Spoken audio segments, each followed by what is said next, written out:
फोरखौ माबायदि फानहरखोमादों इसे हगारना मा गामि होनदों नोंसिना जोंना बम्बाइआवनो हा बम्बाइ बम्बाइ ओमफ्राय दा अबाव फानहैगोन हासुनि बारनानै हा हासुनि बारनानै मा दामाव फानहैनोसै मा दामाव फानहैगोन हा गांसेयाव गांसेयावल' मा मोननो आरो न'आव लांनायालाय जोंहा बिसालथेफोरनोसो लांनांगौ बेवाय बिसालथे बिबोनां बावथ' बिदि ओइनायथ' हरनो हाना अमोलाव बम्बाइनिफ्राय लाबोदों ओमफ्राय दा अबाव फानहैगोन लावदांगियाव बिसालथे दं बिबारियाव ओमफ्राय न'खरनि मानसि गोजा दं ओमफ्राय गांबेसे दं बेयाव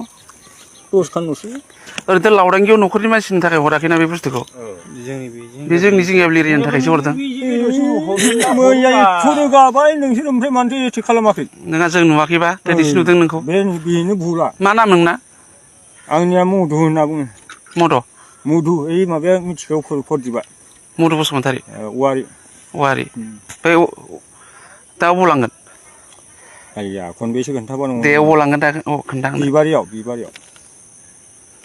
आंनि न'खरनि ओमफ्राय सोरनिफ्राय लाबोदों बेलाय माबायालाय चेयारमेन गोजामालाय ओमफ्राय खमल गांबेसे दङ इयाव 10खान ओमफ्राय मुस्रि गांबेसे दं मुस्रिया दाहायसो लाबोगोन दा बे खम्बल गोजा आरो ना 10खान मैया एथ' बेसेबाङाव लाबोदों बेसेबाङाव 550 जरा 550 लाबोदों जोंलाय आरो बायनासो लाबोनांखायो जोंहाथ' आरो उफाय गैया ओमफ्राय नों फानहैसिगोन आरो फानहैनो जेनेबा जोङो 50 थाखा साहा खरस हरो आरो सोर होदों चेयारमेन सोर चेयारमेन मा नाम बेलायब्रा माबानियालाय दहलाफारानियालाय मा नाम नामा समरेन